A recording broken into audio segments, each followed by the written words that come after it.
Okay, so this is a video about how to create a post in our brand new website. Um, and hopefully this will answer whatever questions you might have. You can pause this video and follow along by doing the steps yourself, whatever works for you. Okay, so the first thing you need to do is log into the back end of our site, or the dashboard. And you get there by steering to the website and then typing /PCL login. And just like that, it may populate that automatically if you've been there before, but this then enables you to sign into the back end. And presumably you have the credentials already to log in. And so it always is a bit slow. So apologies for that. Okay, here's what the dashboard or back end of the website looks like. And here are all the different options available through WordPress. So to create a new post, you go to Add New, and click that.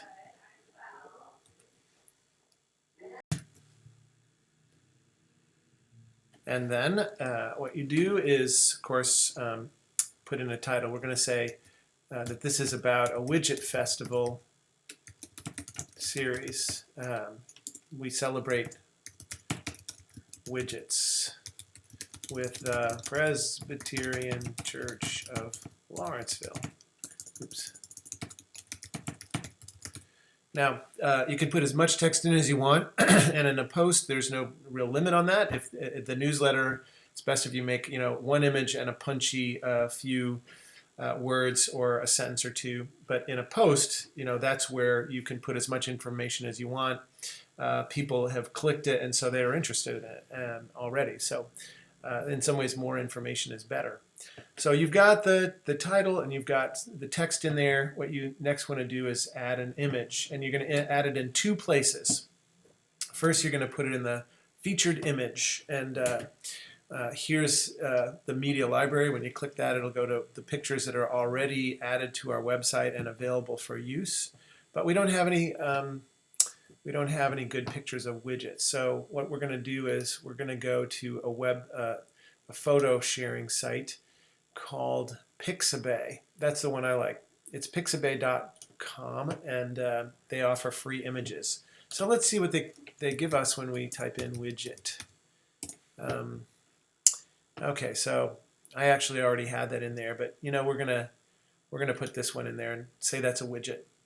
A note about images: please don't download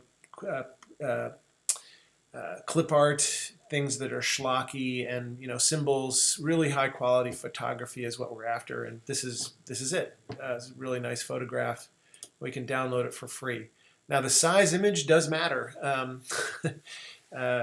We don't want huge images on the website that'll slow things down. About 800 pixels wide is the optimal size, and this is close enough, 640. Anything that's really small will look blurry and pixelated. So what we do is we download that, and it appears here on my browser. That's how it downloads, but whatever you do, find it and open it, and there it is. And all I do is then I move it to a place on my computer where I can find it. I get it. I put it in miscellaneous images, so that's all I have to do, and click there, and we're good. Okay, so I go back to the same tab that I was on to add the file, and you click Upload Files here. Select it, and here's miscellaneous image, and I just downloaded the widget, and hopefully that will then upload to our site. There it is, or there it will be, hopefully. There it is, and we see here that it is 640 by 423 pixels. And that's a good size. So we set that as the featured image, right? And it shows here that it is the featured image. Okay, so the second place, though, I would like you to add that photograph is in the body of this post itself, because when you click it, the featured image somehow doesn't appear anywhere in the actual post. The featured image is the icon that appears when that post appears on the home page or on the page where all of the blog posts are displayed. but then when you click it to get to the full blog post, that picture doesn't appear for some reason. So what we do is we add it here as well. And so here's my picture. All the other ones will appear here too, but I'm going to click that and then insert into the post. And hopefully it'll appear. There it is. Now the next thing you want to do is align it left. It's already somehow defaulted to that, but that means that the text will, instead of going above or below it, it will go around it, which looks a lot nicer. Okay. So at this point, we're not done yet, but you can preview what it looks like. Let's see what it looks like right now, and I'll hit preview, and then here we have a picture of what it looks like, or again, a preview of what it looks like at some point. So yeah, that looks pretty good. That's what it should look like, an image about that size and some text, and it can be as long as you want it, and if it's longer, it will curl around the image like that. Okay, so this is really important. You want to also categorize this, put it in a certain category. Now, if we wanted to make this a highlighted event, that means that it's going to appear on the home page. So we really want people to know about the Widget Festival. It's coming up in 2 weeks, and we really want this to be on the home page. And what determines what's on the home page is clicking this, as well as when you have published it. And when you publish it, it'll give, of course, the date that you have published it. Now, I can revise a post at any time later on and edit it. And let's say there's a really old post that we want to appear on the home page, but it's not because all the other newer ones are bumping it off, right? So what we would do is we would change the date of its publication, and you can always revise that, right? Or we don't want this to appear yet. Maybe we want to, make this a different date to affect how that will look. So we click highlighted in any other category that this fits into. Let's say that this is a widget festival that's being sponsored by, let's say it's being sponsored by Adult Education, and it's a small group series.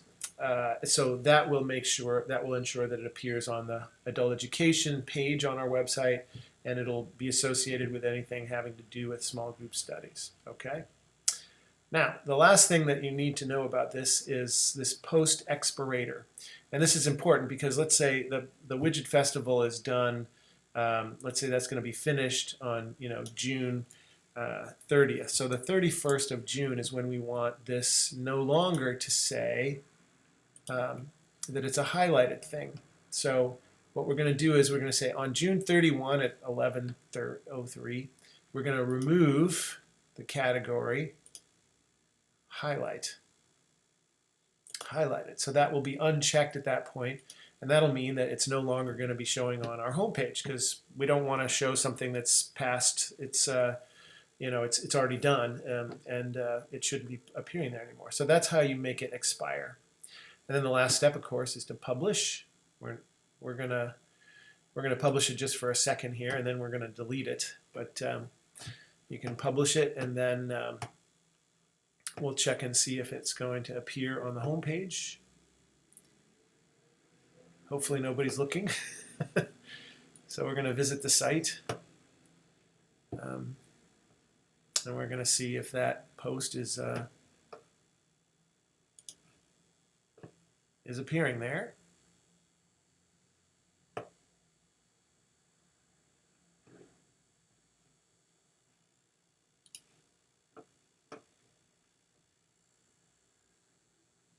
There it is. We just had to refresh the page. Whew. So now the Widget Festival, here's the featured image, and then we'll click it, and we will find the post. Now if you ever wanted to edit the post, you just go here to get to the back end. All right, that's the end of this tutorial, and hope it has been useful.